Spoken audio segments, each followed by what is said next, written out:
Part 77. The Reborn Wife is Farming. Author, Yu Yuzu. Chapter 763. When Qi Ziyuan heard that King Rong had dragged Yuan Zhao into the palace to ask for an audience, he was taken aback for a moment, blinked his sour eyes, and then announced. It is understandable for Yuan Zhao to come to the palace to ask him to see him, and it is not surprising for Heiran to come to the palace, but how did these two get together? Qi Ziyuan propped his chin curiously and waited for the two of them to arrive. There was no need for Qi Ziyuan to ask at all. Qi Heiran made a rough salute and expressed eagerly that Yuan Zhao and Yuan Wulang were eager to share the emperor's worries. Of course, he also expressed that De Qi was in urgent need of talents like Yuan Zhao and Yuan Wulang. We can't live without them if we praise them so much. This made Yuan Zhao's face turn red, and he looked at the emperor with some unease. The emperor would not think that he was the one who seduced and deceived Qi Heiran. Let him intercede for the two brothers. King Rong praised them too much. Yuan Zhao thought too much, his younger brother knew it well. Qi Ziyuan guessed Qi Heiran's intentions almost instantly. If General Yuan's sons were all used by him, would there still be Yuan Jiajin in this world? Moreover, De Qi does lack generals. The generals trained by his younger brother will take 2 or 3 years to use, but even if they are all appointed, De Qi still lacks people who can lead troops to fight. There is a shortage of generals in other places, but in Yuan's army, the most indispensable is good generals, because General Yuan has been in business for more than 20 years and has promoted many people along the way. Yuan's army has grown from 10,000 to 200,000, which shows that the training Yuan Zhao also led an army in the Yuan family army, but it does not mean that he can fight independently. In the Yuan family army, he not only listened to his father, but also listened to several generals above him, so he could the space for displaying is limited, and his military achievements are always used by his father to promote his lieutenants or subordinates, causing Yuan Zhao's subordinates to get important tasks before him. It can be said that Yuan Zhao, who is on top, will not. It brings difficulties in promotion for the generals below, so the lieutenant generals of Yuan's army can be continuously trained. This is also the reason why Yuan Zhao can leave. Now Yuan's army lacks a lot of him, and there is not much more of him. What kind of military achievements can he accumulate as a general? Yuan Zhao didn't want to be said to be picking a ready-made peach to succeed his father in 10 years' time. The chance he comes out, he can stand up, no worse than anyone else. Qi Ziyuan glanced at his younger brother approvingly, stepped off the stage himself and helped Yuan Zhao up, and said with a smile, De Lang is willing to guard the border for me. This is my luck, De Qi's luck. Qi Ziyuan pondered for a moment, and said, there is a lack of a general at the Bazhu Guard in Tongchuan Prefecture, and it has been guarded by the school lieutenant left over from the previous dynasty. Not far to the west is Xixia, and it has always been the route of Xixia Middle Road to invade Ardaki. I don't know if Dalan is willing to give in. The highest officer in the Bazhu Guard's office is the 3rd rank, which is 1 level higher than Yuan Zhao's at this time. If he was in the Yuan family army, no one knows how many years he would have to wait for his father to invite him to be a general of the 3rd rank. Tears welled up in Yuan Zhao's eyes, and he knelt down on one knee and said, Your Majesty, I wish to repay the holy grace with all my heart and soul. Qi Ziyuan hurriedly pulled him up, and said with a smile, I also want to thank you for guarding the country for me. I have heard Heiran mention your 5th brother. When you are new to Bazhu, you always need someone to help you, so why don't you send your 5th brother? I also took him, but he has no military achievements here, and it is impossible for him to be promoted, so I can only give him a flat transfer. The Bazhu Guard is difficult, not as good as Yuan's army, and I don't know if he is willing. When was Yuan Jiaerlang afraid of suffering?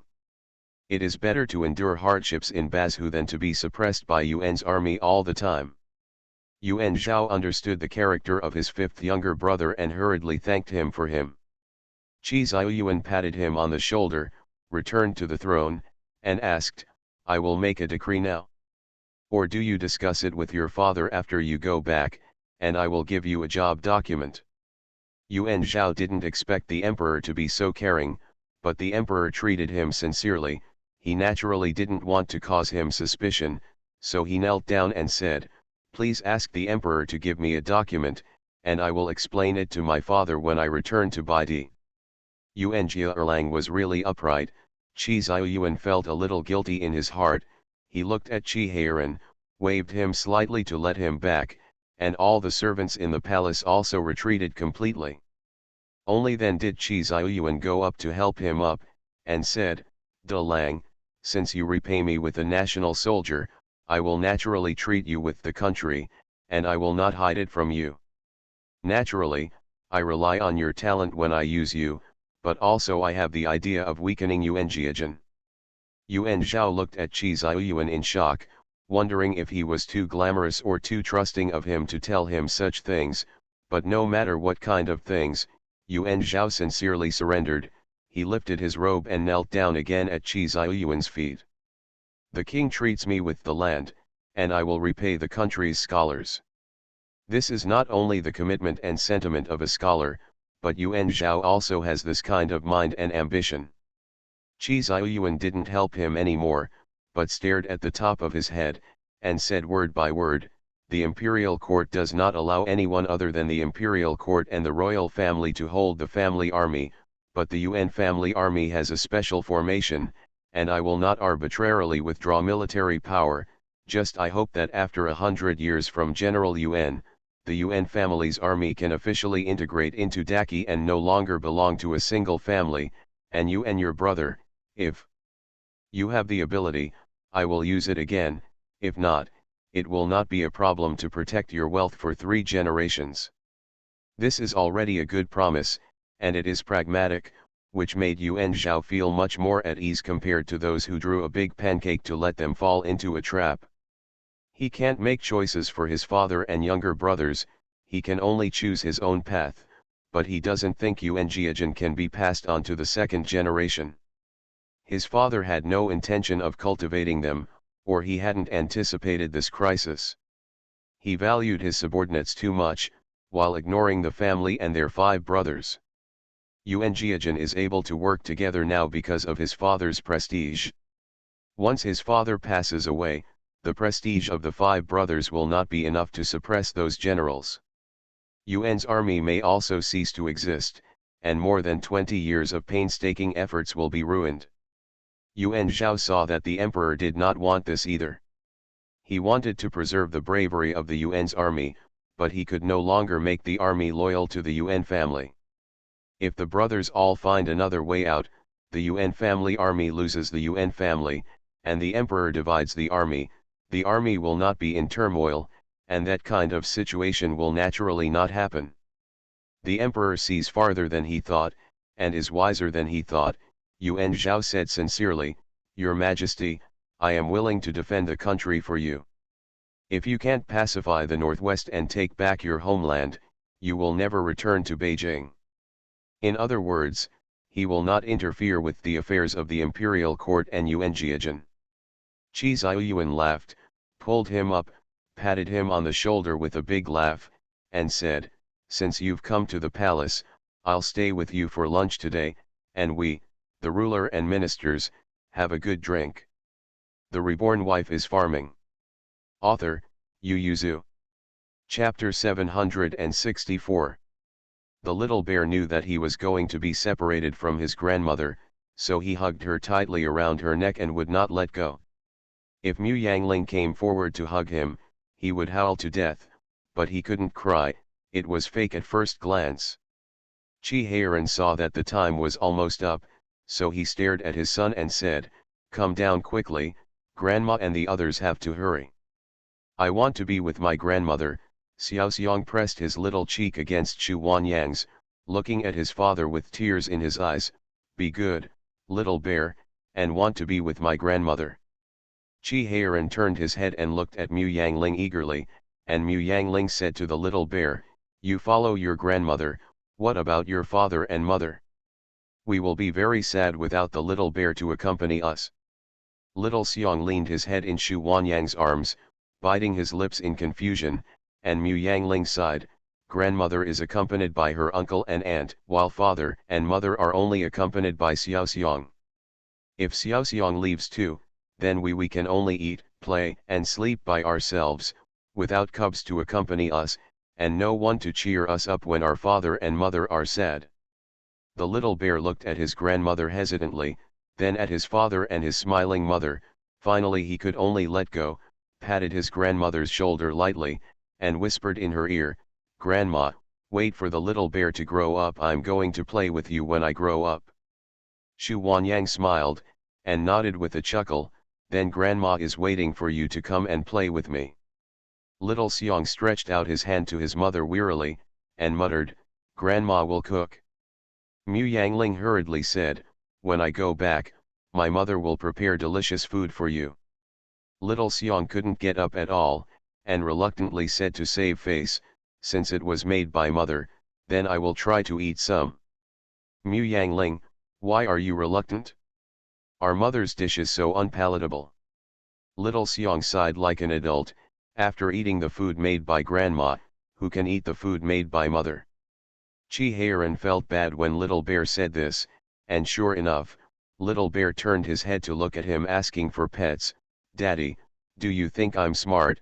I remember everything you said, you promised me, just remember you can go ride a horse after you say it." Chi Heiran almost looked up to the sky and sighed, and decided to train his son specially when he went back, let him know what to say on certain occasions. The most important thing is that what he wants him to remember is the 3-character scripture he recited, not the words he usually said. Mu Yangling glared at Chi Heiran, and promised, "I will let your father take you to ride a horse when I go back." Mu Yangling bit the word Malaysia hard, and the little bear became happy. Xu Huanyang pursed her lips and smiled, patted the little bear and said, "Okay, we should go, otherwise we won't be able to make it to the place where we stay this afternoon." Bowen brought Bosi and Kijia up to say goodbye to everyone. Mu Yangling told Bowen to be careful on the road, while Bosi and Kijia hugged Xiaoxiang and bid farewell to each other. "Send a letter, send delicious food from the Northland." Little Bear also patted his chest and said that he would write letters to his little uncle and aunt. Chi Heiran hugged the little bear in his arms, and watched their convoy leave, until the backs of the convoy disappeared. Mu Yangling turned around and glared at Chi Heiran, "I think my cooking tastes bad, so I won't cook it for you in the future." Chi Heiran hugged his son and followed her dejectedly, saying that he really didn't say the sentence. The little bear immediately stared and complained, "Daddy is lying, he is not a good boy." Chi Heiran immediately shut his mouth tightly, for fear of teaching the child badly. Mu Yangling took the child from his arms and said, "Daddy lied, how about we punish him not to eat meat for 2 days?"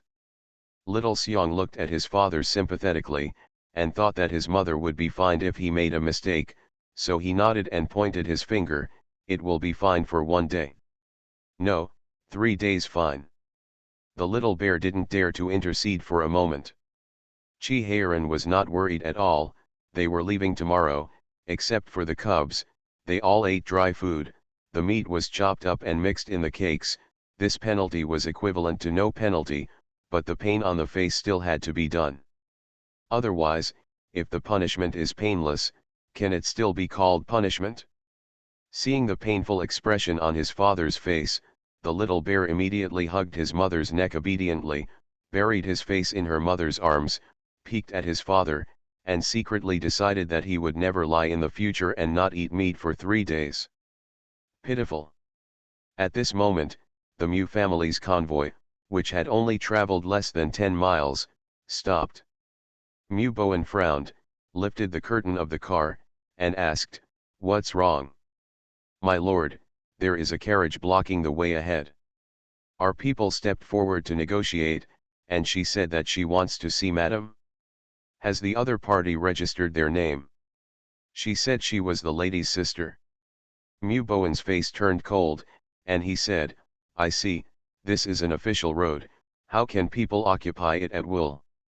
If she refuses, just take the carriage away and let's go there." Xu Huanyang also asked through the curtain, "What's going on?" Mu Bowen hurriedly got out of the carriage, went outside his mother's car, and comforted her with a smile. "It's nothing, but there is someone blocking the way ahead. I have already asked someone to deal with it, mother just needs to wait at ease." Xu Huanyang is not a child. She opened the curtain to look at her son, and asked, "Who is blocking the way?" For the safety of their convoy, 2 people will explore the road in advance. If there is an obstacle, it has been dealt with early.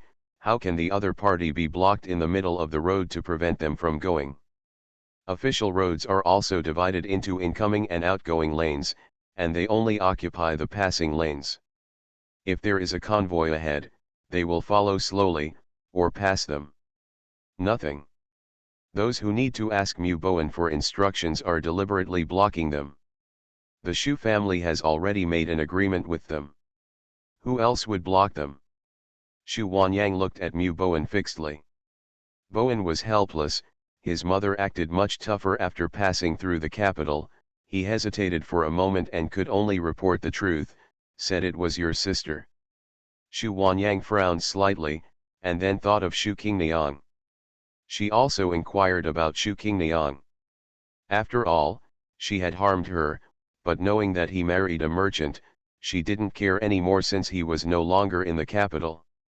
Xu Huanyang was silent for a moment, then nodded and said, "Let her come over." "Mother." Xu Huanyang smiled and said, "This is in our family's motorcade. Are you still afraid that she will bully me? Let her come over, I want to hear what she has to say." Thinking about it, Mu Bowen waved his hand to call the guards and asked him to invite people, only invite their masters, and no extra people need to come. The servants of the Zhou family felt that the Mu family was deceiving too much, and Xu Qingniang's face turned ugly for a while, but seeing the guards looking at them with swords, Xu Qingniang knew that this matter could not be tolerated any longer. She waved her hand to tell the servants to shut up, and helped the old woman. His men got out of the car, fixedly looked at the guard on the horse and said, "Let's go." You are listening to novels at Bless Up channel. Wish you happiness and luck. Please subscribe to receive new novels. How do you feel about this novel? Please like and leave a comment. The Reborn Wife is Farming. Author, Yu Yuzu. Chapter 765. Xu Qingniang didn't expect that it would be so difficult to meet Xu Huanyang. She found out that they were leaving today and waited on the way, but was stopped early. Standing in her position, she could barely see the carriage surrounded by them. Xu Qingniang walked towards the carriage step by step, but she kept thinking about those things when she was a child. At that time, she felt that the negligence of her aunt and the fight with her sisters were the biggest things, and hatred. She felt that she was born as a concubine. It was already the greatest misfortune, and she didn't expect that there was even greater misfortune waiting for her. As a daughter of an aristocratic family, but was married into a merchant, her husband ignored her, and her mother-in-law often teased her. Even though she was married, the Xu family still controlled her life and livelihood. All this is because of Xu Huanyang. It would be fine if she had a poor life, but she had a better life than anyone else. I heard that even in the most difficult time, her husband was unwilling to wrong her. Why? She is so stupid. Why can she always live better than her?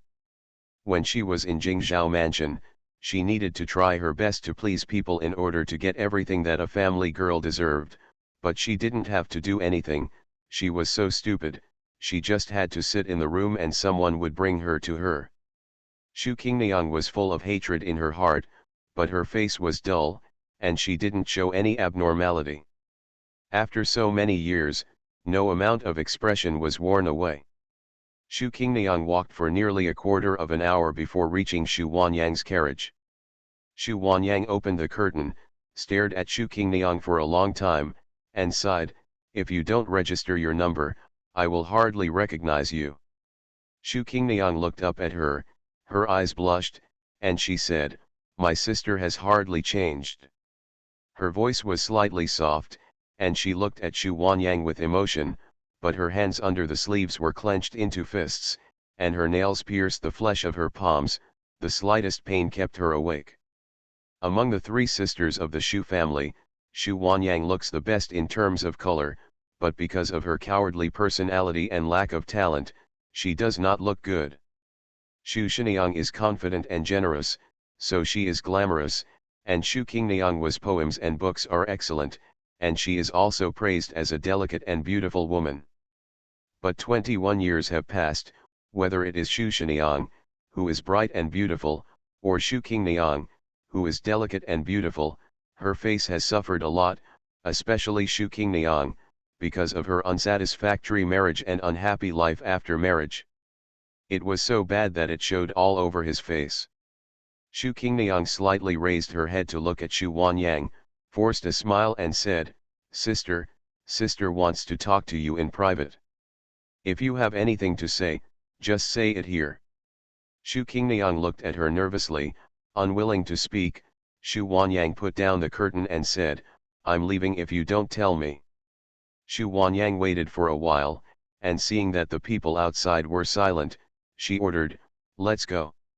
Shu Qingniang's complexion changed, and she stopped her and said, "Sister, please wait a moment." Seeing that Shu Wanyang didn't even open the curtain, she was shocked and angry, but she quickly adjusted.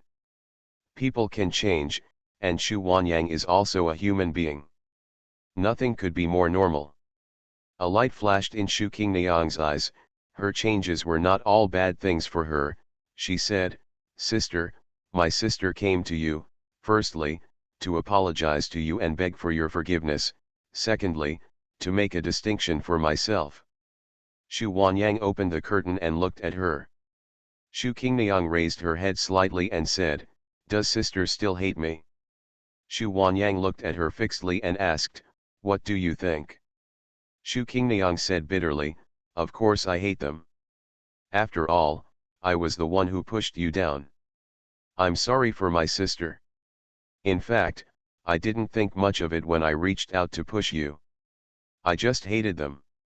They are all children of the Shu family. Ours. Why does the carriage go so far backwards? Why don't those guards protect us? They only care about the elder sister and the younger brother. Aren't we the daughters of the Shu family?" Shu Qingniang covered her face and cried bitterly. "At that time, those bandits grabbed the carriage when they saw it, and I retreated you in a panic." She recalled with a smile on her face, "I was terrified at the time. I thought this time I will definitely die, my mother will not let me go, but when we are all out of danger and I beg my father to send someone to save you, neither father nor mother said a word, even the eldest sister was only angry looking at me. I thought it was because of the lack of manpower, they didn't want to take the risk to save you. Although I was disappointed, they were more worried about themselves. I was afraid that after going to the capital, my mother would settle accounts and kill me. At that time, I wanted to send my brother-in-law look for you.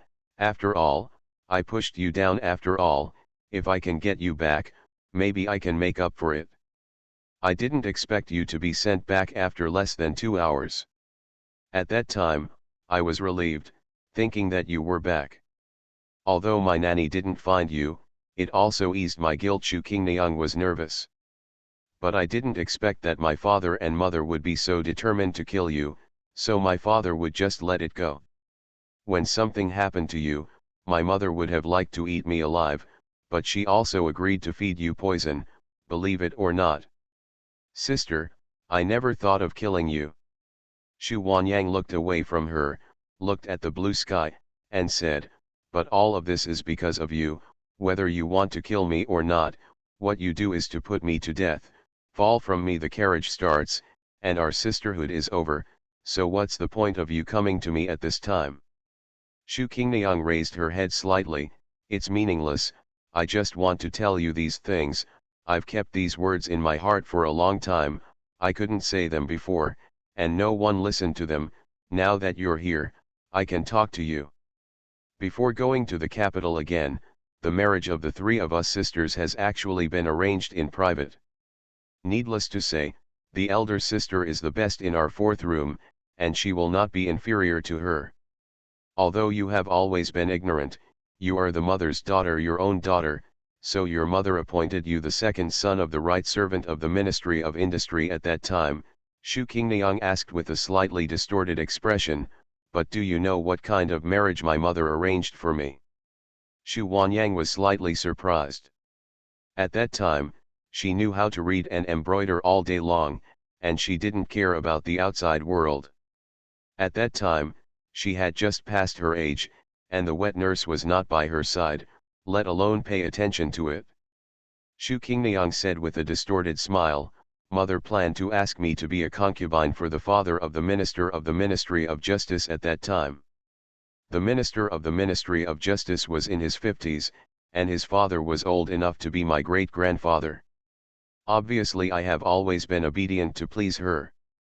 To you he and elder sister are also very respectful, why did you treat me like that? Shu Wanyang looked at her in surprise, then laughed at herself, and said, it's been 21 years now, what's the use of you telling me these things? What's more, our sister's marriage has never been decided by her alone. Mr. Shu's hand, and this is not the reason why you can harm me, Shu Wanyang said, you all know that the bandits rushed to the front at that time, you don't know what will happen to a young woman who falls among the bandits. Shu Wanyang thought that she was being carried all the way up the mountain by the bandits, and she was almost heartbroken. At that time, she wanted to commit suicide, but she couldn't do it at all. If she hadn't met Mu Shi, she would have lived a lifetime that would have been worse than death. Up. So she will never forgive Shu Qingniang, never. The Reborn Wife is Farming. Author, Yu Yuzu. Chapter 766.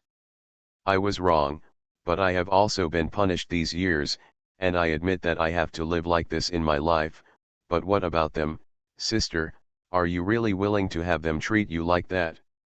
Shu Wanyang understood her thoughts in an instant, she looked at her for a while, and said, I have long since had nothing to do with the Shu family, the relationship between us has been completely broken, so I don't need you to worry about it. Shu Wanyang looked at her seriously and said, your life is not bad, marrying the Zhou family is at least better than the marriage that was originally arranged for you, right? Master Shu values profit, and with your intelligence, you will live like this. It's just that you don't want to live a good life. This is not my punishment for you. In the future, whether you live a good life or a bad life has nothing to do with me. If Mr. Shu really wants to punish you, you won't make it to the capital alive gone. Shu Qingniang's face turned pale, and she stared at Shu Wanyang with wide eyes. Shu Wanyang lowered the curtain and said to the coachman, let's go. The convoy moved slowly, Shu Qingniang stepped aside, and when she saw the handsome Xiaosheng riding on a steed, she smiled at him, while Mu Bowen looked away expressionlessly, urging everyone to speed up. Shu Qingniang laughed nervously as she watched the motorcade gradually go away, and said in a low voice, severed the relationship? Great, really great, without Shu Wanyang's help, the money of the Zhou family was cut off, and the support of the family was lost. Let's see what kind of life you can live. Ma'am, the servant of Zhou's family stepped forward tremblingly, and whispered, let's go back, I'm afraid the master is looking for someone. Shu Qingniang restrained the look on her face, happily helped her mother-in-law into the carriage, although she didn't hit Shu Wanyang, but she knew the situation of the Shu family, she didn't mind going back and stepping on it. When Shu Qingniang returned to Zhou's house, she looked radiant and took her married daughter to Shu's house to visit relatives. Master Zhou looked at her seriously, and Shu Qingniang smiled and said, don't you hate Shu's driving us out of the capital? Master Zhou's eyes dimmed, and Shu Qingniang continued to smile and said, don't worry, I will help you this time and help the Zhou family vent their anger. Master Zhou snorted coldly, you are a daughter of the Shu family and a businessman's wife, what can you do with the Shu family? They are officials. A cold light flashed in Shu Qingniang's eyes, and said, my sister who was harmed by me just came back to the capital. Her husband just made the decision to cut off her relationship with the Shu family. Now the old lady is very angry. How can I become an official if I take good care of my brother? Master Zhou was stunned for a moment, and his complexion improved. He knew more than Shu Qingniang. One year, Shu Mingxiang asked him for a large sum of money. On his head, he sent people to watch, but unexpectedly discovered that they had bought off officials from the Ministry of War and the Ministry of Officials with a large sum of money, and recorded a person who was far away in Xingzhou Prefecture as a military member. It wasn't until 5 years ago when MRS Shu Zhang's family accidentally overthrew the current empress happened that MRS Shu came to him, and he didn't know that it was Qi Mu's father who was recorded in the military. It was easy for the Mu family to find out what happened back then. Mr. Zhou didn't believe that the Mu family would let the Shu family let go of such calculations. Master Zhou was happy. He was not a big-hearted person. Back then, he married the Shu family to get what they needed. He needed the connections and power of the Shu family in the officialdom to expand his business to the capital and the north, and the fourth house of the Shu family the money he provided was needed, but the fourth house of the Shu family had bossed him around all these years, and the incident of the three families being overthrown back then put all the blame on the Zhou family. After offending the queen, he didn't dare to continue in the capital. He had already made an exit plan, but there was a difference between quitting on his own and being forced out, because the Shu family's fourth house was very aggressive and interrupted him a lot. He lost a lot due to his plan.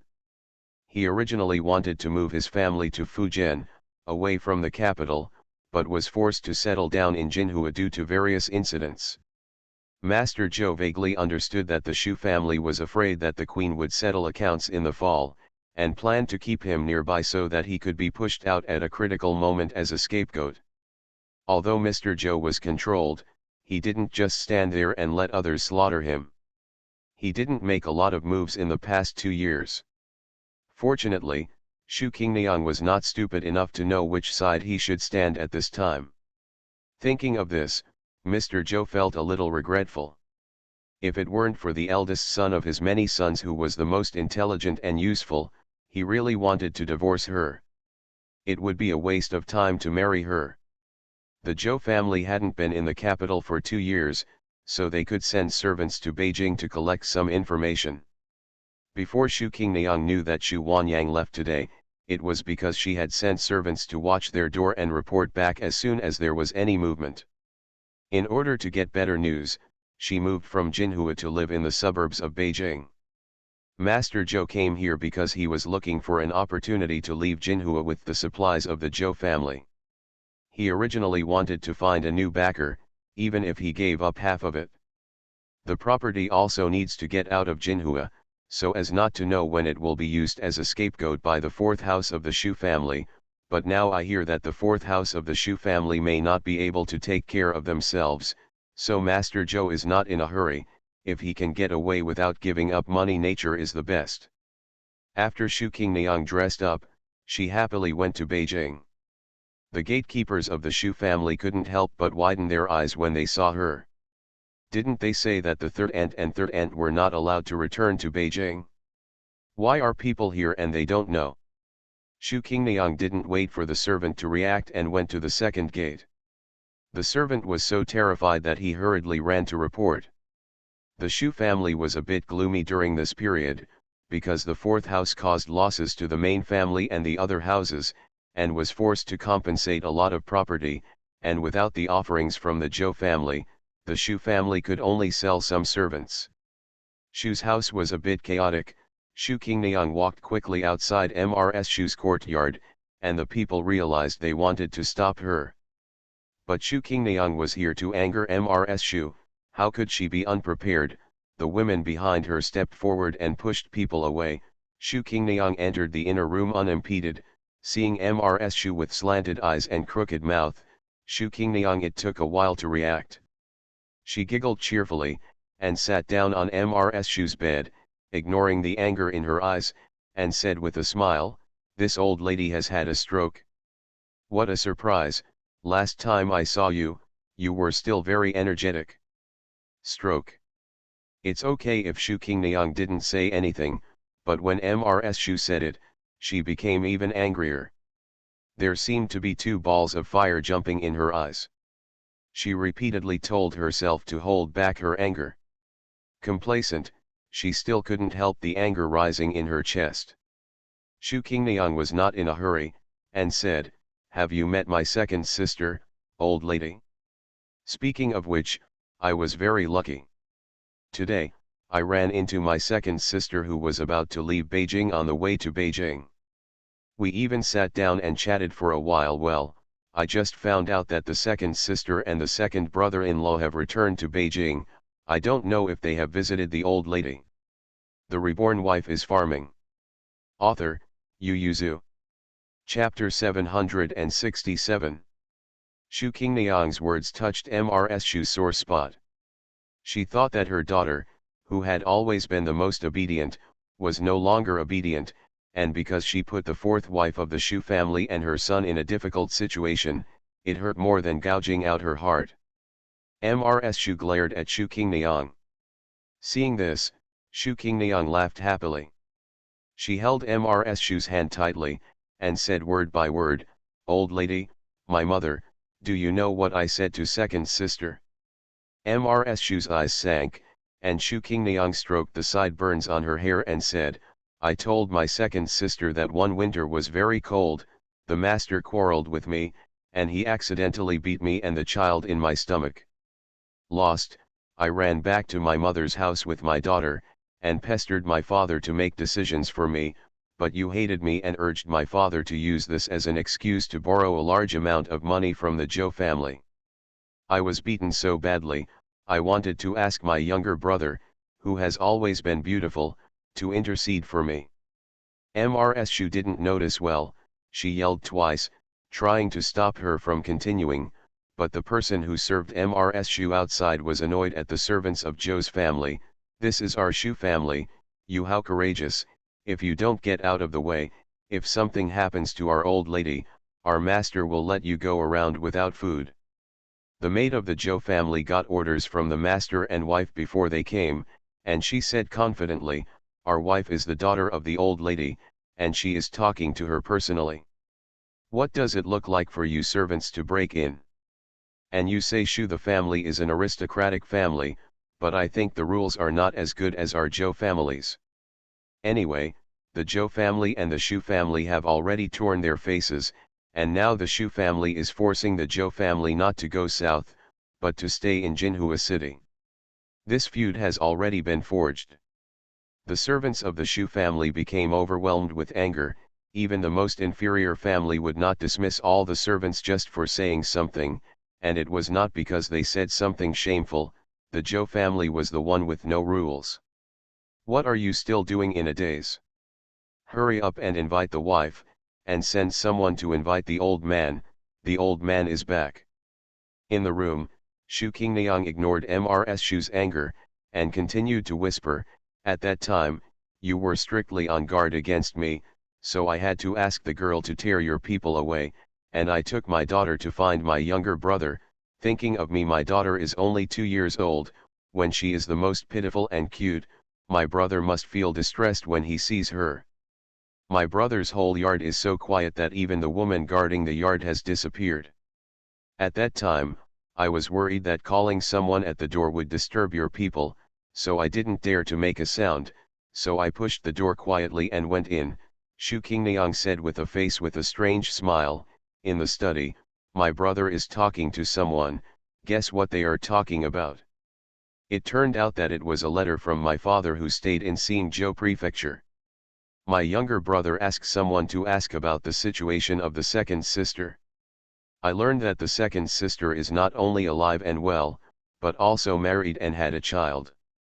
At that time, the second child was born, but that the child was born prematurely and weak, and it is said that he will have to take medicine as soon as he is born. This year, it is very cold in the Northland, and he does not know if he can survive." The servant saw that the second sister was pitiful, so he wrote to ask if he could help her. Mrs. Shu only felt chills in her heart. She closed her eyes and didn't want to listen to Shu Qingniang's words, but she had a severe stroke and couldn't raise her hands to cover her ears, so she could only continue to listen. My younger brother is 2 years younger than us, and has always had a good relationship with us, especially with the second sister. Everyone in the family neglects her, but maybe it's because the second sister has a gentle temperament and always makes him purses and clothes. I think he will definitely help the second sister, even if the father knows that he is the only son in the family, and the behavior of a friendly sister, the father will not blame him. But guess what he ordered that person? He asked that person to write a letter to that servant, telling him not to worry too much, saying that the second sister is no longer a daughter of the Shu family, and that she is indecent when she is alive. If her parents find out, she will be sad. This is a great disrespect. The inside and outside of the words imply that if the person can find a way to take the life of the second sister, so that she can no longer threaten the Shu family. Shu Qingniang looked at Mrs. Shu and said, I was terrified at the time. I always thought that the pure and kind brother is actually the most ruthless among the 4 of us. The second sister loved him the most when she was around. Now that she is like this, he still doesn't let her go. At that time, I didn't dare to stay for a long time and covered my daughter. The mouth was about to go out, but I heard my younger brother say, if the adults are not easy to do it, the child is weak, and there is always a way. Mrs. Shu tremblingly pointed at Shu Qingniang with 2 fingers, and said angrily, You, nonsense. Shu Qingniang smiled happily, and said, it doesn't matter if I'm talking nonsense or not, as long as the second sister believes it. Won't it be enough? If there is anyone in this family who can make the second sister miss the old love, I'm afraid it's the younger brother, but if even this little now that my friendship is gone, will second sister stop General Mu from dealing with the Shu family? Mrs. Shu's eyes were about to burst, and she stared at Shu Qingniang with her chest fluctuating. You, that's why. Shu Qingniang got up, stood by her bed and looked down at her. I told the second sister, my brother is very scheming. If your eldest son died at that time, you might not survive under the grief, leaving 3 or 4 years old. I'm afraid that life will be difficult for my only daughter. The second sister's expression was really ugly at that time. As long as Mrs. Shu thinks that Shu Wanyang hates her youngest son, she is very likely to tell Mu Shi about it, making Mu Shi hate Shu's family and Ming Xiang even more. There seems to be a fire burning in her heart, burning her. Her throat was dry. She stared at Shu Qingniang angrily with her eyes wide open, but suddenly her mind went blank, her eyes widened and her hands drooped. Shu Qingniang was startled, seeing Mrs. Shu suddenly not moving. She cautiously stretched out her hand to detect her breath, but found that she was not breathing at all. Shu Qingniang felt sad and happy at the same time, and laughed regardless of the occasion. When Shu Fang rushed in, she saw Shu Qingniang's nervous look. Miss Sang, what are you doing? She stepped forward to push Shu Qingniang away, and was startled when she saw Mrs. Shu's eyes wide open. She pounced on Mrs. Shu's fingers and called, Mother, what's the matter with you? You should wake up. Come, go and invite the doctor, and let the people in the front yard harness the horses. Hurry up and invite the master, the old master back. Hurry up. Shu Fang knew that Mrs. Shu could not die at this time, otherwise not only her husband's official career would be affected, but her children would also be affected. They have been married for the past 2 years. With the support of Mrs. Shu Fang, Mrs. Shu's servants all rushed in, busy in and out. Shu Qingniang sneered, winked at the servants of the Zhou family, and walked out first. You are listening to Novels at Bless Up channel. Wish you happiness and luck. Please subscribe to receive new novels. How do you feel about this novel? Please like and leave a comment. The Reborn Wife is Farming. Author, Yu Zhu. Chapter 768. The 4 rooms of the Shu family were in chaos, and they didn't even notice when Shu Qingniang left. When the doctor announced that there was no way to return to heaven, when Shu Fang remembered to ask Shu Qingniang to settle the score, there was no trace of her. Shu Fang fell to the ground, and ordered with a pale face, go to the gate of the city to block people, and you must invite the third aunt back. The servants were frightened by Shu Fang's ferocious appearance, they didn't dare to neglect, and ran out scrambling and crawling. But as soon as Shu Qingniang got out of Shu's house, she got into the carriage and told people to leave quickly. When the people from Shu's family chased them to the gate of the city, Shu Qingniang walked far away. She opened the curtain, looked at the receding trees outside, and laughed nervously until she couldn't breathe. The servants and coachmen in the same carriage were all silent and bowed their heads, pretending that they didn't hear. Forget about the coachman, the nanny who followed Shu Qingniang was so frightened that her hands and feet were cold. She was just ordered to stop the servants of the Shu family. She really didn't expect the wife to be so ruthless, and directly pissed off the aunt to death. Out of the corner of her eye, she carefully glanced at Shu Qingniang, thinking of the life her wife had lived in these years, but felt that it was justifiable. She is a servant of the Zhou family, but she served Shu Qingniang by her side after she married into the Zhou family. Outsiders only thought that if Shu Qingniang married the Zhou family, even if she had no power, she would have a lot of money and live the life of a head wife. It's not going anywhere. But I don't know that because the wife doesn't talk to the Shu family, and the Shu family blindly oppresses the Zhou family. The master and the old lady are extremely dissatisfied with the wife. Not only the old lady tortures her whenever she finds an opportunity, but the master also beats and scolds her frequently. The wife lost 4 children in the first 10 years since she entered the house. The current eldest son and the third lady are still very easy to keep. The eldest son was carried to the old lady when he was born. No one in the house can talk to the wife except the third lady. Mammy sighed, but the third lady was angered by the master because of the incident 5 years ago, so she casually married a businessman in her 30s as the second wife, and the wife was still reluctant to bear the hardships of the uncertain life for the third lady. Not only took out his own money to do business for the son-in-law, but also risked being scolded by the master to use the Zhou family's contacts to let the son-in-law stay by his side to run the business, thus avoiding the separation of mother and daughter. But even so, the wife became more and more terrifying, often sneered and kept silent. Even if the eldest son and the third lady came to pay their respects, it would not work. Nanny subconsciously kept her distance from Shu Qingniang, for fear that she would go crazy and affect her. Shu Qingniang returned to the Zhou family's farm in the outskirts of Beijing in a happy mood, and said to Master Zhou with sparkling eyes, "The old lady is dead." "What?" Master Zhou looked at her in astonishment. Shu Qingniang laughed happily, and shared with him, "The old lady is dead, and now the 4th house of the Shu family should be busy with the funeral." Master Zhou regained his energy. He took a deep look at Shu Qingniang, and beckoned to the nanny who followed her to Shu's house. He didn't care how Mrs. Shu died, he just wanted to know if it was true or not. The nunnery pondered for a moment and said, "The servant was guarding the door at the time, and rushed in after hearing the commotion inside. At that time, Mrs. Shu's eyes were wide open, and she was indeed out of breath. Madam, ask someone to invite the doctor, maybe the doctor has the art of recovery." Shu Qingniang sat on the side, drank a sip of tea, said with a light smile, "There will be no recovery technique, I know, she is dead." Master Zhou waved his hand to get the nanny back, then turned to Shu Qingniang and said, "You'd better tell the truth. If the Zhou family can get away from Jinhua, for De Lang's sake, you will still be my first wife."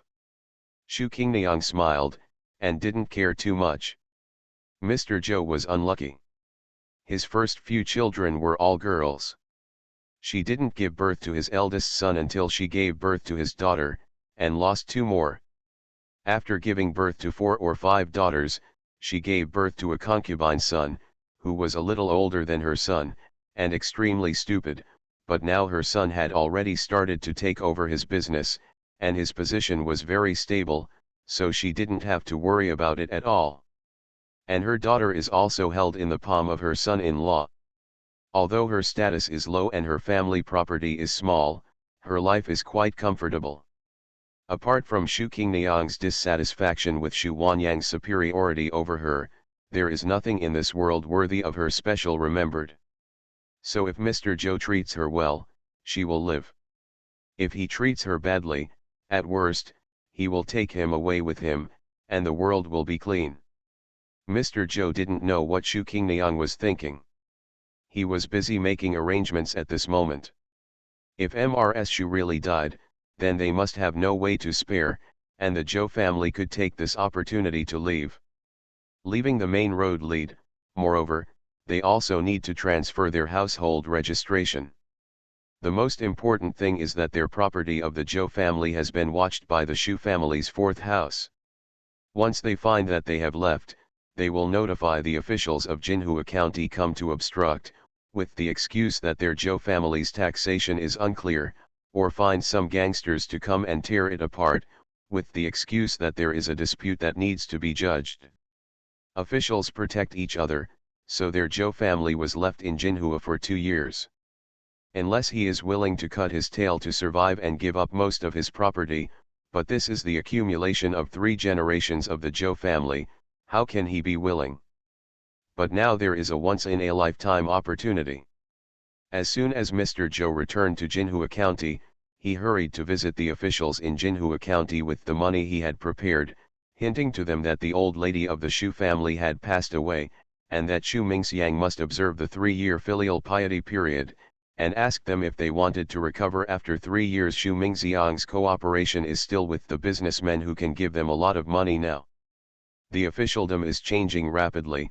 Anyone who is a little bit smarter will not choose to wait for Shu Mingxiang, but the officials in Jinhua County are not vegetarians.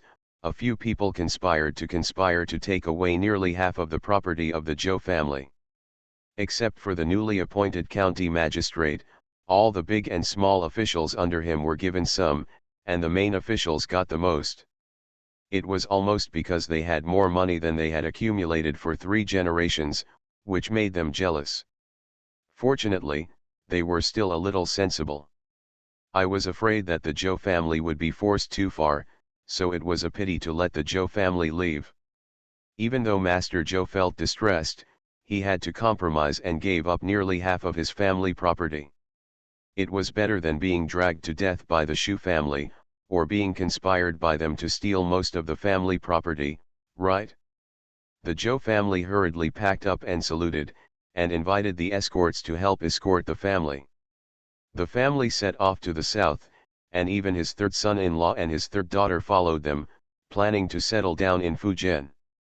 By the time Shu Qing and Shu Mingxiang approached Mrs. Shu's door for her burial and funeral, the Zhou family had already fled. Shu Qing thought that the barrier he had laid out for 2 years was broken, so he didn't come up in one breath and pouted angrily.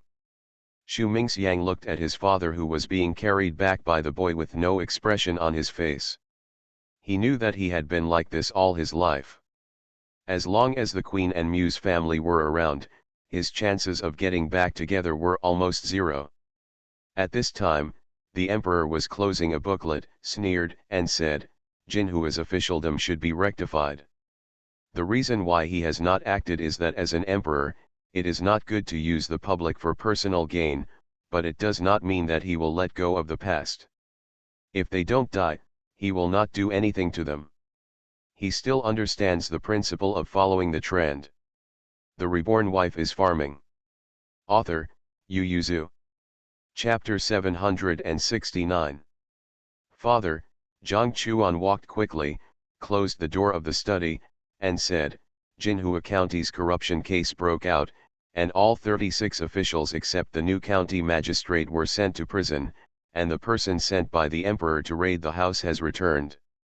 Zhang Chen waited until he had finished writing a piece of writing before looking up at his son. He put the pen on the brush and said, What does the Jinhua case have to do with us? It's just a small corruption case, and it's worth your fuss. Zhang Chen used to be greedy, but after the establishment of the new dynasty, he was very clean, confiscating any money that should not have been taken, so he is very confident when he says this. It's my son who can't hold his breath, Zhang Chuan said with shame on his face, but according to the officials who came back from the search, a large amount of property was confiscated from the homes of officials in Jinhua County, and they were questioned about their corruption. Among them, the property of Zhou's family was the most. The Zhou family that Zhenliang's concubine's sister married. Father, Zhou's family left Jinhua County not long ago. The emperor received a report that the officials in Jinhua County were corrupt, and he found out after investigation. This matter is full of evil. Zhang Cheng couldn't help sitting up straight, from the Zhou family. Yes, it is said that the fourth house of the Shu family colluded with the Jinhua County officials to seize the Zhou family, and the Zhou family gave up nearly half of their property to get out. Father, do you think the emperor always remembers what happened 5 years ago, but has been holding back? This time the fourth bedroom of the Shu family.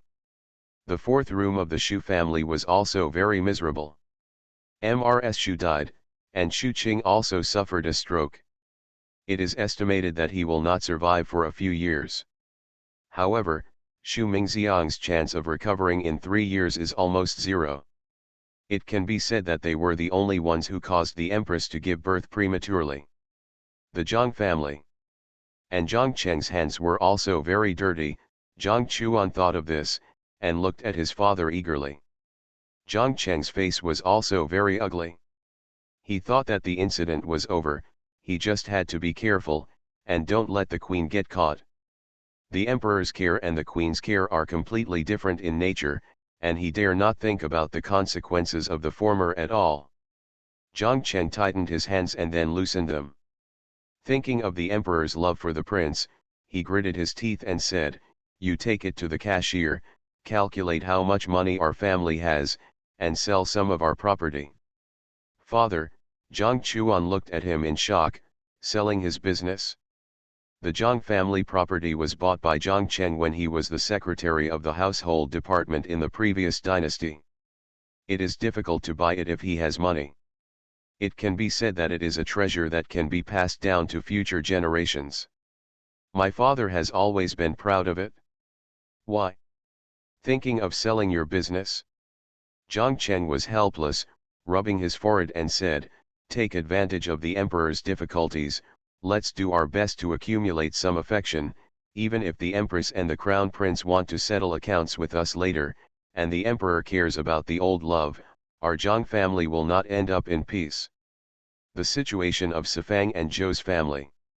Zhang Chuan was silent. Although his father didn't point it out, he was not too afraid of the queen before, but now he was extremely afraid. Obviously, like himself, he felt that it was the emperor who did these things. Although Zhang Chuan was reluctant, he still gritted his teeth and withdrew. Isn't it just spending money to buy peace? He bought it? Zhang Cheng looked at his son with a slightly hunched figure, and sighed. Fortunately, the current emperor is still kind, otherwise he might not even have the chance to spend money to buy peace. After Zhang Cheng returned to his hometown to entertain his grandchildren many years later, Zhang Chuan counted the remaining family property, only to find that the money they sent to the emperor one after another was exactly the same as the amount of money Zhang Cheng had embezzled. Zhang Cheng, who was in his 60th year, also broke out in a cold sweat, but he couldn't help but rejoice that they were willing to donate the money to the court at that time. Otherwise the Zhang family might not be able to escape the fate of decline. Zhang Cheng entered the palace with a box of banknotes, and said that he could not bear to see the people cold and vegetarian, and the king sad and depressed, so he was willing to donate some money and food for Daki and the court. The emperor looked at the box on the table silently for a while, and had to admit that Zhang Cheng was indeed sensitive and decisive enough to be an official. He nodded and accepted the box, and said kindly, "Let Zhang Qing bother, I want to reward you well." After Zhang Cheng withdrew, the emperor called Rongxian into the palace, handed him the money given by Zhang Cheng, and said, "What happened to the matter I asked you to investigate?" The Ministry of Punishment and the Ministry of Household Affairs cooperated privately, and 2/3 of the investigation has been conducted. From the current point of view, the amount of corruption in Zhang Cheng's previous dynasty has reached the 9th place. Qi Ziyuan snorted coldly, and said, "He is very sensible, write down this money, even if it is offset, Many people have been killed in the past 2 years, I don't want to see blood again.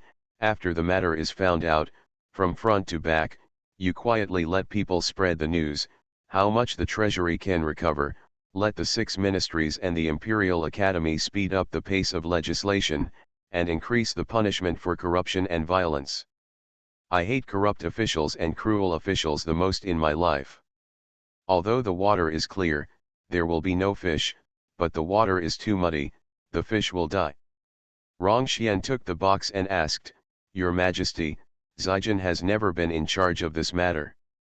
Qi Ziyuan smiled and said, I asked him to concentrate on recuperating recently, and I will entrust these matters to you first, and then hand them over to him when he recovers. Rongxian heard that he could only accept the errand.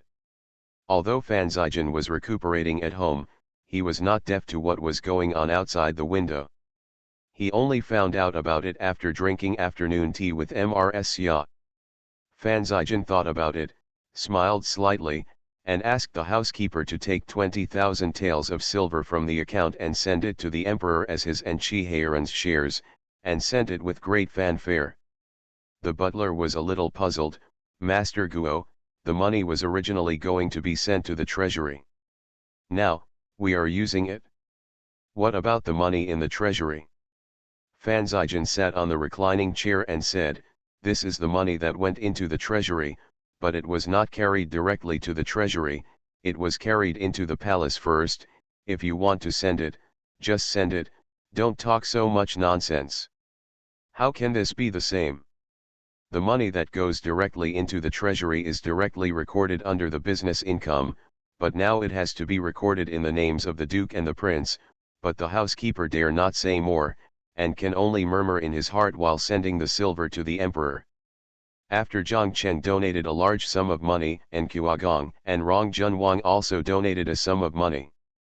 The emperor was stunned for a moment like the ministers who were discussing matters, and then said with a smile on his face, Let someone carry it in, I would like to see how much money King Rong and Dukan have donated, and then I will set up a merit monument at the gate of the palace and write their names on it.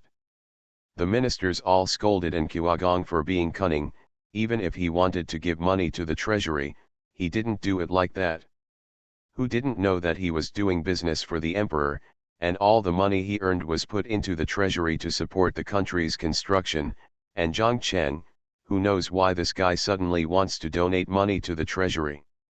Everyone privately speculates that he had too much greed in the previous dynasty, and his conscience was disturbed, so he wanted to donate some, but if you donate, don't drag us into trouble, this emperor will set up a monument of merit, they are ashamed not to donate a penny. Several ministers followed the emperor to see the silver that Fan Zijin asked someone to bring in, almost heartbroken. Rongxian lamented that Fan Zijin was a born business owner.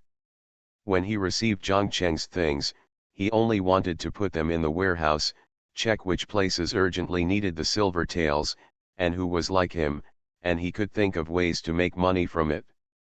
Although other people's money was used to generate money from the national treasury, it was worth it.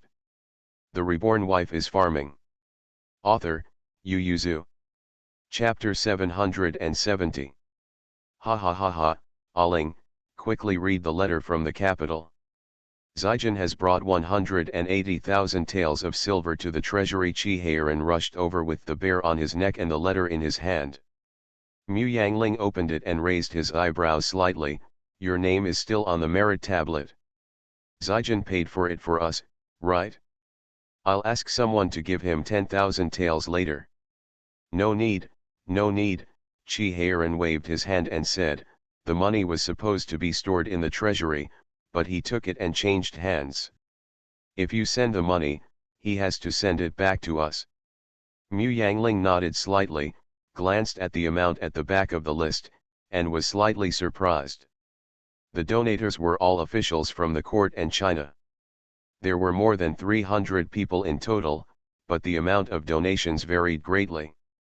The least one is Yashitai 6th grade experience, only donated 58 taels, but his name is written in the 8th place on the second line, which is very high. Apart from Qi Heiran and Fan Zijin, the one who donated the most was the right minister of the Ministry of Rights, which was 9,000 taels of silver, but his name was recorded in the back, and Zhang Cheng and several officials who also donated a lot were next to him. They donate the most, why are they placed last? Chi Heiran snorted, and said, let's not talk about Zhang Cheng. He was a famous corrupt official in the previous dynasty. The right servant of the Ministry of Rights was the political envoy of the south of the Yangtze River in the previous dynasty. He was corrupted a lot of money. Naturally, we can't deal with the affairs of the previous dynasty. Go investigate, but apart from Zhang Cheng, the hands and feet of the others have been a little dirty in the past 2 years. Last time when I entered the palace, my elder brother was annoyed, saying that no matter how many hands they have, they will inevitably turn over the old score. Because even if they are greedy at this time, they can't get much money.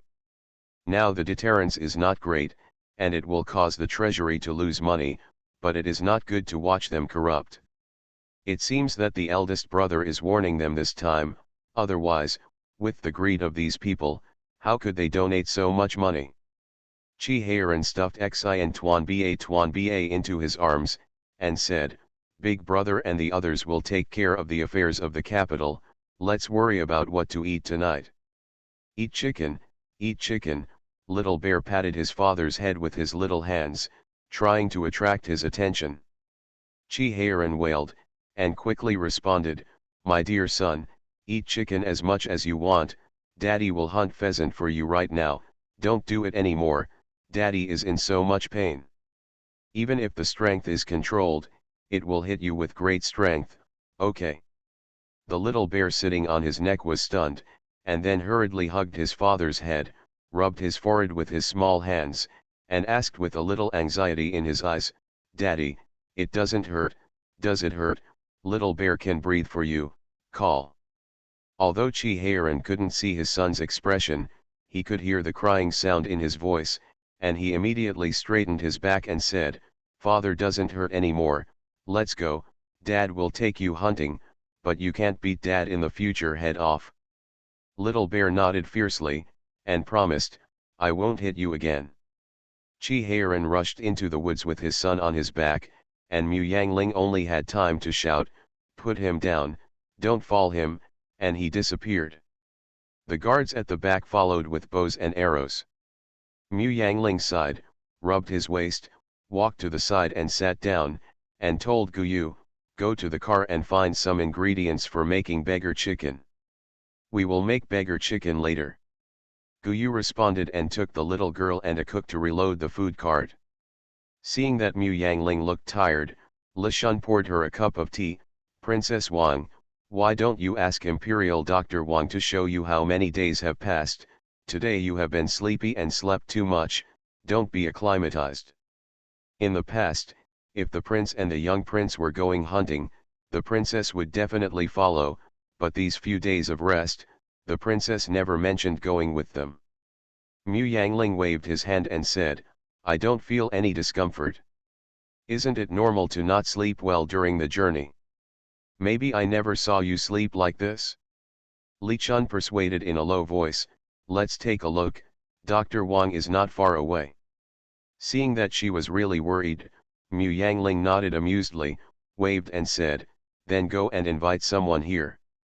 Physician Wang was with his family. When he heard that the concubine asked him to see a doctor, he was taken aback. As a doctor, the most fearful thing is to encounter patients on the road, because the patients have no rest and lack of medicinal materials, and all kinds of treatment methods cannot be used. This time, when he heard that Nkuagong and his wife were not coming together, he was secretly happy, thinking that he could enjoy the scenery with peace of mind on this journey, but seeing that he will arrive in Jesu in a few days, the princess, who is always in good health, invited she went to see a doctor. Physician Wang was worried. He was not afraid that people who were always weak would get sick, but he was afraid that people who were healthy would suddenly get sick. This was on the way again. Physician Wang had been praying that the princess was fine all the way. When he reached the enclosed area in the center, he was startled when he saw that the princess was pinching a chili from a plate with his fingers to eat. Although he was tired, his face was rosy, unlike someone who was sick. He breathed a sigh of relief. Li Chun was putting away the plate helplessly. When he saw Dr. Wang get up hurriedly, he asked someone to move a small stool for him to sit on. Mu Yangling sat on the chair and didn't move. She wiped her hands and said apologetically, "Physician Wang is here. Actually, I don't think there is anything wrong, but Li Shun and the others made a fuss." Imperial Physician Wang said with a respectful smile, "Miss Li Shun and the others serve the concubine with care. It is right to be cautious, so let's treat it as asking for peace of mind." Li Shun asked someone to move a small table from the carriage so that Dr. Wang could better feel the pulse. Seeing the Dr. Wang taking the pulse of the princess, everyone unconsciously lowered their pace and paid attention. Dr. Wang took the pulse for a while, and said with a smile on his face, "Congratulations to the concubine, this is the happy pulse, and it has been over a month. It was too early to leave Beijing, so I didn't see the pulse of Ping'an. Fortunately, Miss Li Shun gave me the pulse. I found it." Mu Yangling was startled, and worried. Will the traveling during this time affect the child? Dr. Wang saw that she was worried, and hurriedly said, "Your Majesty is in good health, and it won't affect much. As long as you take a good rest in the future, you will be fine." Mu Yangling's face was worried. It doesn't have much influence, but it still has influence. Imperial Physician Wang looked at each other helplessly, but he also knew that this was a common worry for pregnant women. It is common for pregnant women to change their temperament drastically.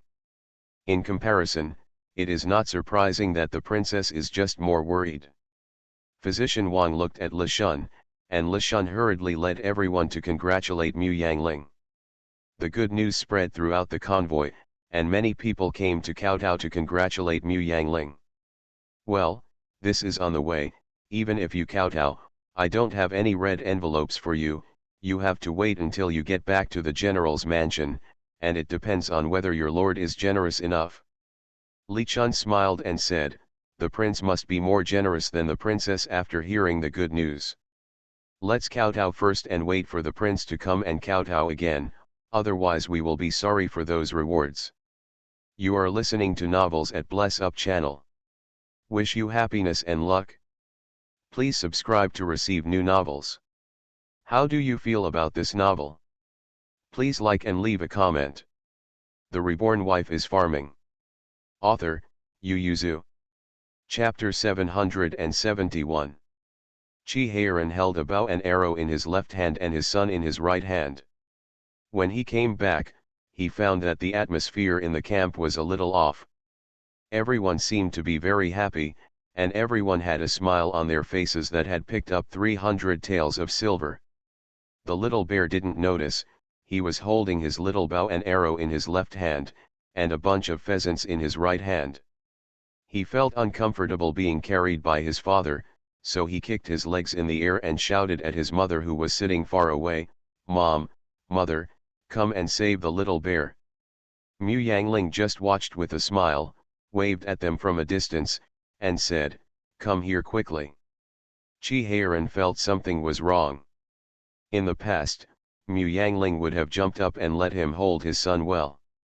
He walked over quickly with his son in his arms, and looked at Mu Yangling's smiling face. Although he didn't notice the danger, he hugged his son in his arms without being too dirty, and walked to Mu Yangling's side before putting him down. Mu Yangling also smelled the stench coming from his son, and he was stunned for a moment before asking, "Xiang, why do you smell so bad?" Chi Heiran rolled his eyes.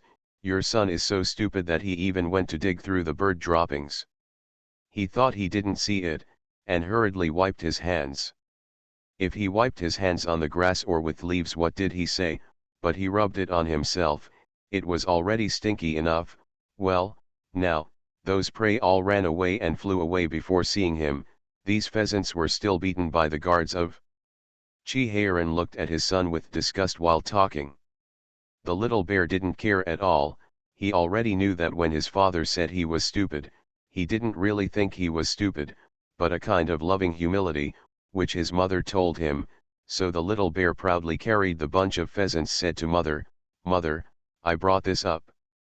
Mu Yangling nodded with a smile, and said softly, "Let's cook beggar's chicken for dinner, and ask the cook to cook a soup, okay?" Little bear nodded droolingly. "Then you go to take a shower first, it will smell delicious, and then we will have dinner." The little bear made a request, "I want to make a beggar's chicken myself." "No problem," mother told them to pluck the feathers first, and then make beggar chickens when you come. Satisfied, little bear followed the boy to take a bath and change clothes. Chi Heiran looked at Mu Yangling strangely. Ling is too gentle today. If the little bear came back so dirty and smelly in the past, even if he didn't scold him, he would definitely be taught a lesson, but today he is so gentle. After his son left, Mu Yangling turned to look at Chi Heiran with a smile on his face. After hesitating for a moment, Chi Heiran reached out to touch Mu Yangling's forehead and muttered, "I don't have a fever either." Mu Yangling was not angry when he heard it, and said softly, "Heiran, I have some good news for you." Chi Heiran sat upright and looked at her, and saw her take his hand and put it on her abdomen, and said with a smile, "I'm going to be a father again." Chi Heiran subconsciously said, "My lord has been a father for a long time." After finishing speaking, he realized that the hand on Mu Yangling's stomach trembled slightly, and he stared at her with wide eyes. Mu Yangling smiled like a flower, looking at him with smiles on his brows and eyes. Chi Heiran only felt warm water flowing through his heart, and he was dragged into the air ignorantly. His hands and feet were limp, he could only swallow his saliva non-stop to ensure that he was in reality, not illusion. Seeing that he didn't move for a while, Mu Yangling tilted her head to look at him curiously. Seeing his eyes straightened, she was also a little dazed for a moment. She didn't expect him to react so strongly. It wasn't the first time she was pregnant. She already had a cub. Isn't it? After taking a bath, little bear rushed over before he was dressed, and shouted from afar, "Father, mother, I'm here." Chi Heiran came back to his senses, turned his head and saw his son heading towards Ling, and hurriedly stopped him, holding him in his arms, for fear that he would fall into Mu Yangling's arms. The little bear didn't notice anything wrong. Seeing his father hugging him, he turned around and hugged his father's neck, straddled his father's lap with his legs, and shouted, "I want to be a beggar chicken, be a beggar chicken." Chi Heiran was still a little confused. He touched his son's head and said with a smile, "Son, you have a younger brother, do you like it?" Little bear looked around and asked, "Where is my brother?" Chi Heiran pointed to Mu Yangling's belly and said, "It's in your mother's belly, so you can't throw yourself into your mother's arms recently, you know." Little bear's eyes widened. "My brother is in the stomach, so what if I'm hungry and want to sleep?" Chi Heiran smiled and said, "What your mother eats is what your younger brother eats. When your mother sleeps, your younger brother will naturally sleep." Chi Heiran's mind cleared up a lot. He looked at Mu Yangling with a smile, and said, "Ling, you are so amazing, and you are pregnant again, haha, I am going to be a father again, so I will write a letter to my eldest brother to let you he rewarded you well." Mu Yangling saw that his words were illogical, so he said helplessly, "Why should I be rewarded by my elder brother when I am pregnant? Don't be foolish, let Yashi know about the impeachment." "I'm not afraid, sir," Chi Heiran said with a smile, "you are not a great hero for spreading branches and leaves for our Chi family. The eldest brother is like a father, and the eldest brother should reward you. Have you ever seen whose daughter-in-law is pregnant, and the father-in-law rewards the daughter-in-law?" Even if Mu Yangling was happy in his heart, he couldn't help but glared at him, and said, "You are not allowed to write letters indiscriminately, and if you spread it, you will be humiliated. Write it, I will have no face to go back to the capital in the future." Chi Heiran was obedient to her at this time, and nodded hurriedly when he heard the words, "Okay, I won't write, so don't be angry, Take good care of your baby. The little bear didn't quite understand, but he still recognized his father's confession, so he jumped off his father's knee, stretched out his hand and hit him, then turned around and said to his mother, "Mother, don't be angry, I'll hit him for you," and said then he turned around and patted Chi-Heiran twice, and said, "I told you to be disobedient, told you to be disobedient, did you make your mother angry? Little bear is much better than you." Chi-Heiran looked at his innocent and kind son as if struck by lightning, and shouted, "This is what I said when I beat you up, how did you learn it from me?"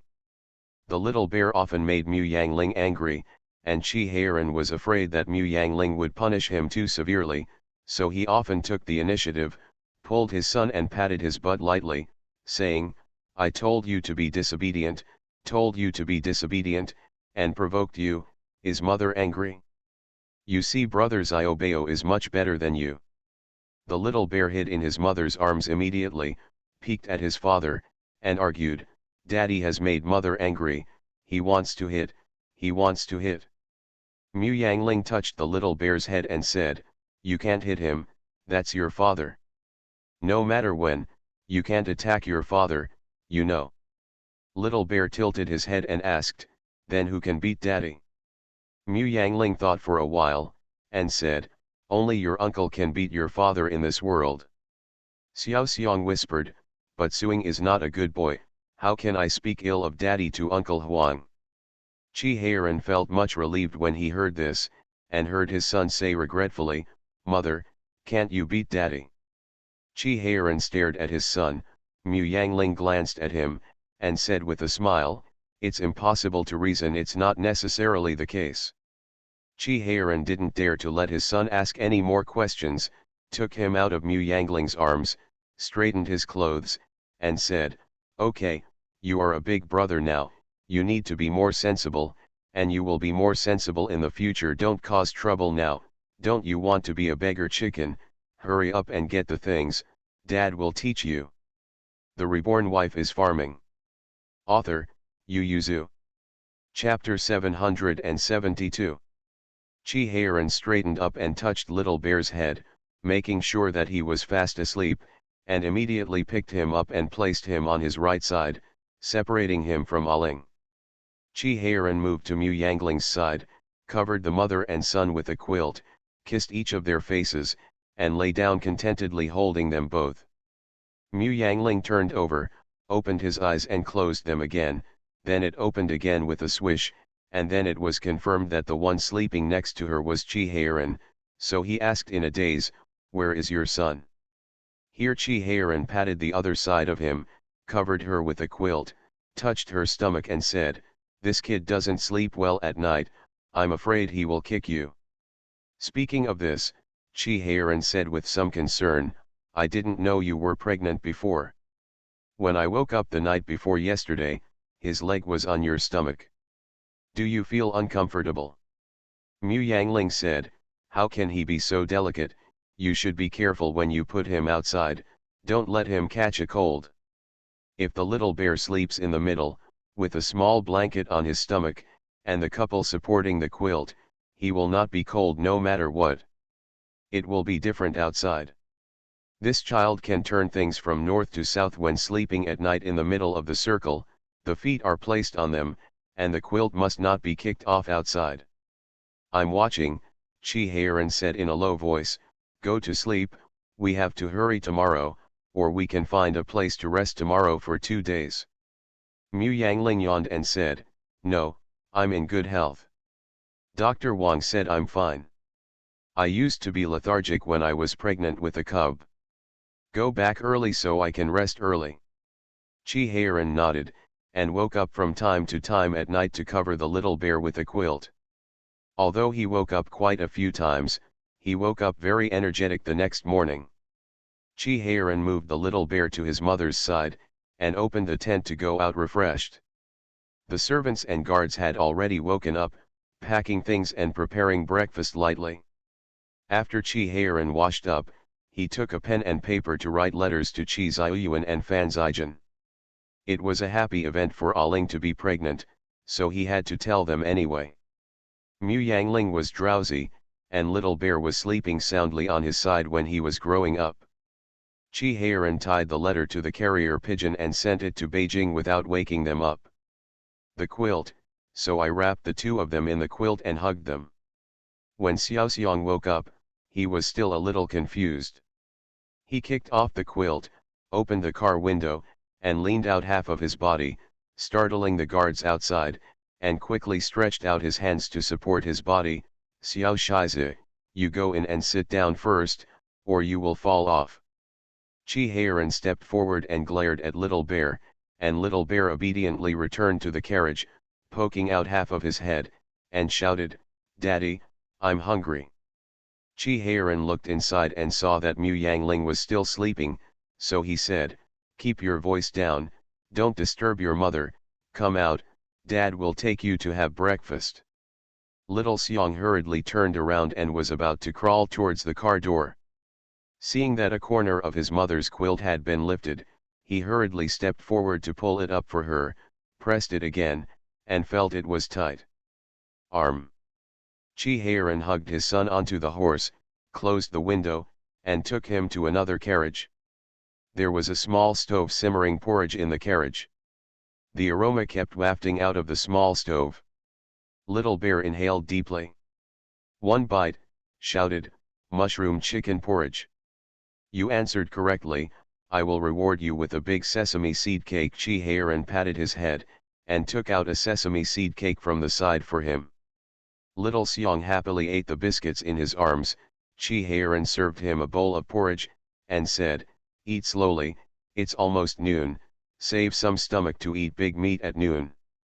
Little Xiang never knew what it means to keep his stomach. He always eats when he has something to eat, and he doesn't stop until he is full. Chi Heiran guessed that he didn't understand either, so he measured the amount for him, and when he finished eating a small pot of porridge and a piece of biscuit, he shook his head sadly and said, "There are no more biscuits, and there is still a pot of porridge for your mother to eat. Do you want to eat?"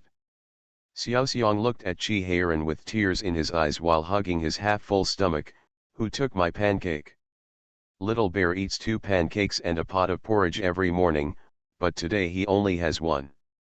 Chi Heiran coughed lightly, and said, "Our family didn't bring enough flour, so I made less flour today, and I also ate 1 piece of cake less." The little bear immediately said, "I have money, a lot of money. It means that they can use money to buy flour." Chi Heiran said, "If you have money, you have to have a place to buy it. Where can I buy flour in the wilderness?" "All right, Dad will take you there on a big horse. We will eat big meat at noon. I promise you will eat enough." Little Xiang's attention was diverted, so he happily rode a big horse with his father. The group of people walked to Jezhu in such a leisurely manner, and the original journey of 2 or 3 days took 5 days. Back at the general's mansion, Chi Heiran didn't let Mu Yangling take care of everything, but let her rest well, and handed over the affairs of the mansion to Wang Ma, and then pulled his son to tell him to take good care of his mother. "Don't worry about it. Let her be tired, and then go to the barracks with peace of mind."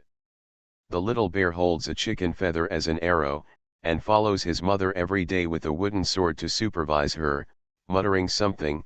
"Daddy said mother should rest well, don't meddle in things. Father said that mother should sit still and not walk around outside. Father said that mother should eat well and not picky eaters."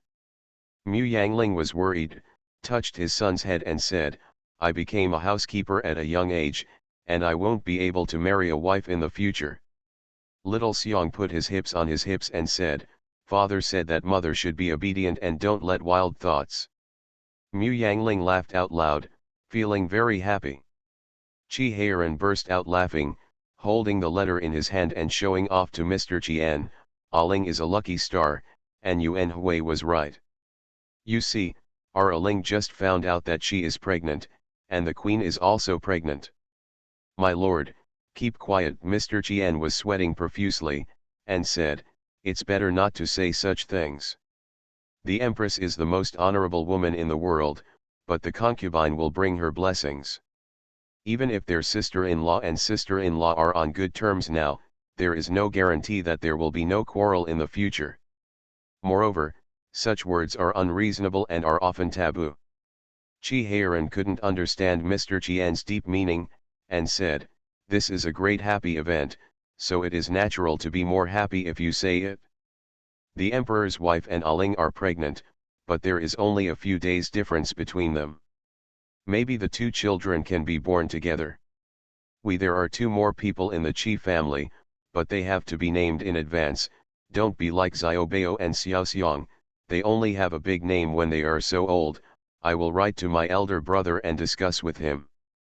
Seeing Chi Heiran leaving excitedly, Mr. Qian couldn't stop him, so he could only sigh helplessly.